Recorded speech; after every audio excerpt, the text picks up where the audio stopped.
Political impasse. We are now joined on the line by SABC correspondent Nthakoane Ngatane. Nthakoane, thank you so much for joining us.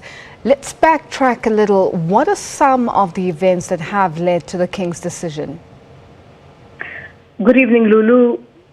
The main event that led to today was the breakup of the Prime Minister's Democratic Congress, and his former deputy leader, Monyane Mudeleki, subsequently formed the Alliance of Democrats, which went into a alliance or a coalition alliance or an intended coalition alliance with the main opposition or Basotho Convention, the Basotho National Party, and the Reformed Congress of Lesotho. And they intended, right from the beginning, to move a vote of no confidence in the Prime Minister and the government and to form a government of national unity in Lesotho.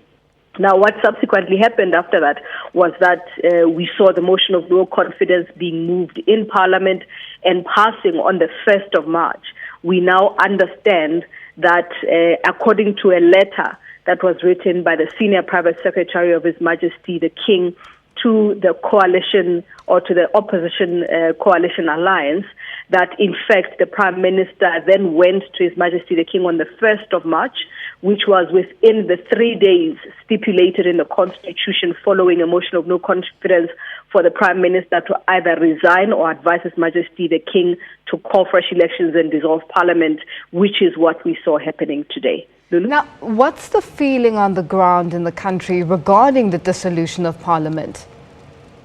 As you saw there, the opposition is very unhappy about this outcome right from the beginning. The understanding was that the Constitution provides for His Majesty the King to consult the Council of State, which is a body that is made up of army commanders, police commissioners, judges, and eminent persons in Lesotho. And they believed that in a case where the Prime Minister's job is at stake, like now, either in a motion of no confidence or where Parliament is dissolved or prorogation of Parliament has happened, and it is the Prime Minister's position that is at stake, he is not in a position to advise His Majesty the King. In fact, they said today that they believed that after the motion of no confidence in the Prime Minister, that he had lost legitimacy to even advise His Majesty the King.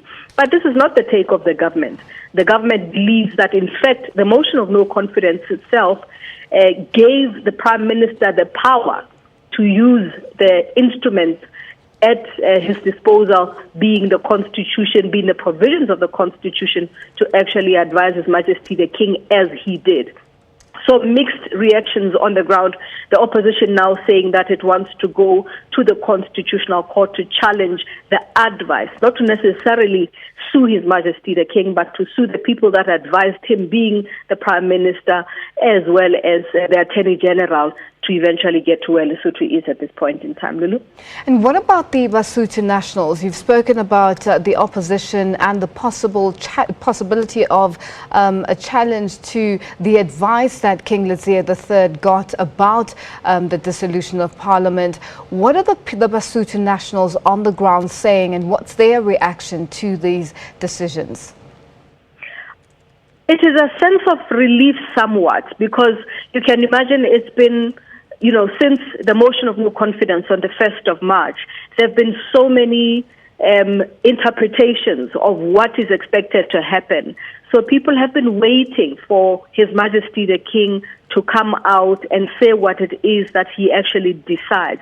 Now, as I said, in that letter that he wrote to the opposition in response to them requesting a meeting of the Council of State, His Majesty the King said that his decision was based on, or rather his Senior Private Secretary in that letter said His Majesty reached that decision in order to maintain unity in Lesotho, but also to avoid a constitutional crisis in the country. But that is the one side in terms of how people feel, the relief. But also there is the mixed reaction in terms of now, is Lesotho ready for elections?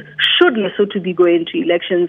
The opposition says not, because the last elections that we saw that came 2 years earlier than they were supposed to in 2015, after we'd had elections in 2012, Lesotho spent over 220 million rand, and now it is estimated that it might spend 250 million or even 300 million. Lesotho is already struggling as it is dependent on its neighbor South Africa, although it exports water and diamonds, but very much an importing economy. So people saying that the money should be focused on growing the country and developing the country as opposed to going to elections every 2 years.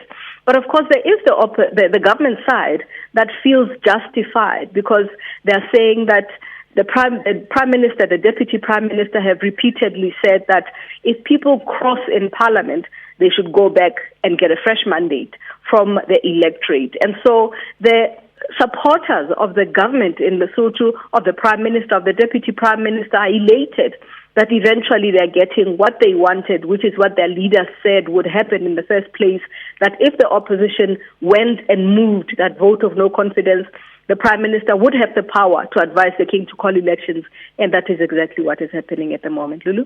Now, finally, Nthakoane, before I let you go, what are we likely to see in the next coming days?